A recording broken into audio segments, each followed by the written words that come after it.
It's your man JayGravesReport, and welcome to the College Football Weekly Preview, Week 3. Y'all know how we get it in, so let's get it in. Previewing the top 5 ball games of the weekend, so let's get right to it. Now, this week we're going to be dull again because everybody's still playing unranked opponents, out-of-conference games, dull. So, let's start with the first ball game. We got Army going out to number 15, Stanford, to play in Palo Alto. Now, Stanford played at the crib last weekend, coming off of a bad loss against USC. Got out there and was dull. Look, Stanford went to work on these boys in the yardage department. They had 413 total yards versus USC's 291.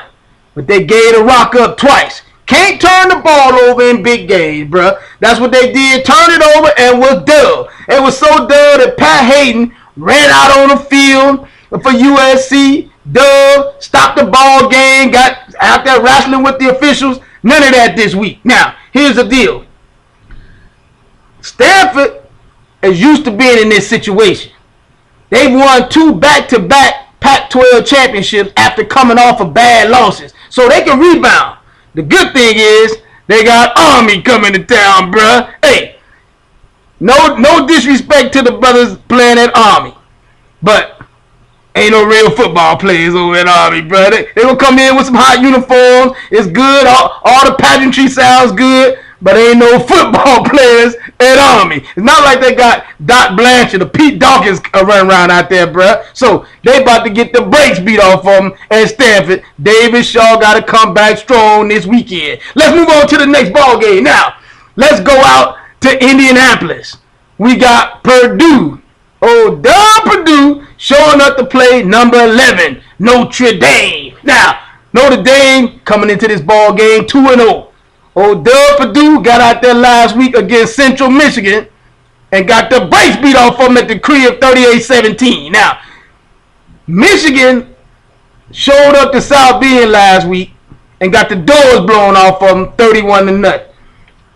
Hey, this is the first time in 365 games that Michigan hadn't scored a point. So what that says to me is Notre Dame might be the real deal. They got Eric Golson coming back. He back in the saddle. The offense is completely different than it was last year. He brings all the excitement to the game. Defense is right. I mean, they did shut out Michigan. I mean, it's not like Michigan is some dull school. I mean, they not the Michigan of old, but it's still Michigan. It still was a rivalry game, and they beat the brakes off of them. All I ask for Notre Dame to do is lead a leprechaun at the crib if he ain't wearing a 32 waist.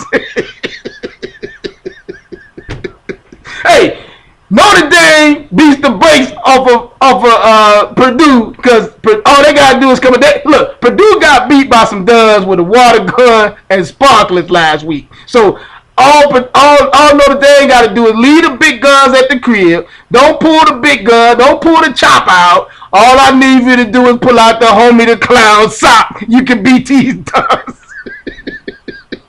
Let's move on to the next ball game. Now, we got UCLA, number 12 UCLA, going down to Austin to play the Texas Longhorns. Now, UCLA comes into this ball game 2-0, ranked number 12 in the country.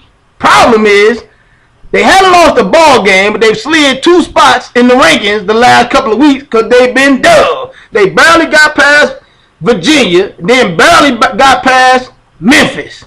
Now, they gave up 469 yards to Memphis last week, dude. I mean, that's a problem. But the good thing is, they got to play old Dub, Texas, and Charlie Strong got his hands full down there, bro. They can't stop a nosebleed in Texas right now. It's so bad in Texas that Bebo ain't even coming to the games, bro.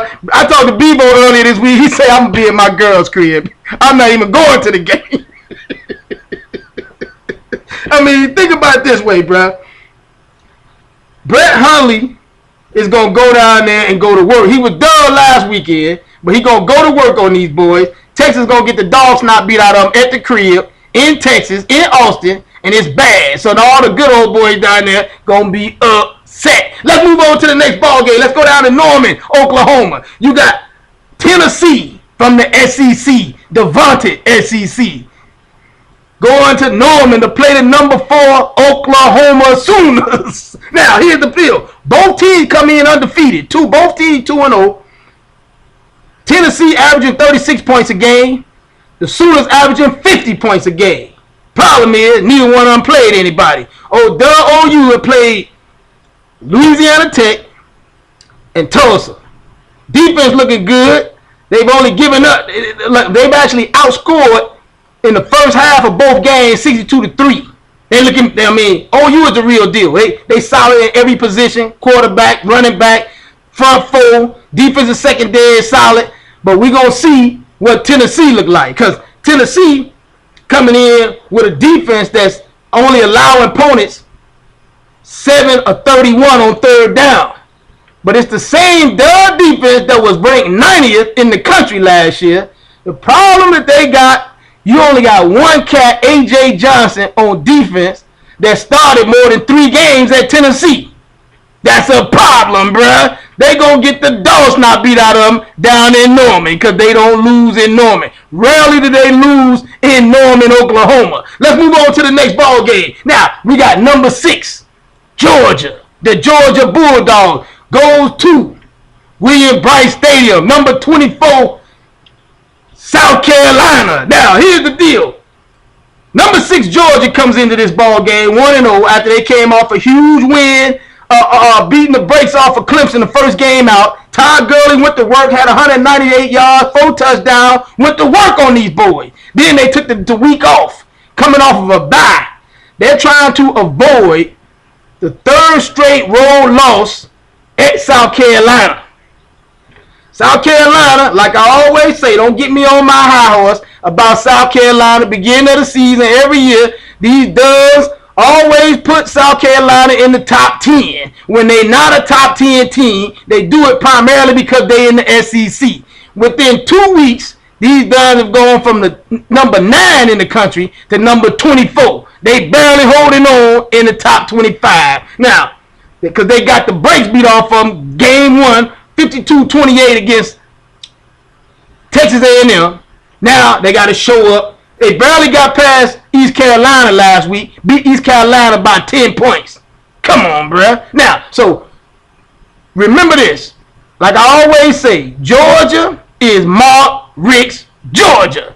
Even though it's Mark Richt's Georgia, South Carolina is so bad, no way Georgia goes down South Carolina lose. If Georgia loses at South Carolina, write them off, kick them out the SEC, because old Dub, Mark Richt can't win big games. He can't win the games he's supposed to win. You know he's going to lose at some point, but I don't see him losing at South Carolina this weekend. It's your man, Jay Graves Report from the JayGravesReport.com, or you can hit me up on Twitter at JayGravesReport so you can holler at your boy.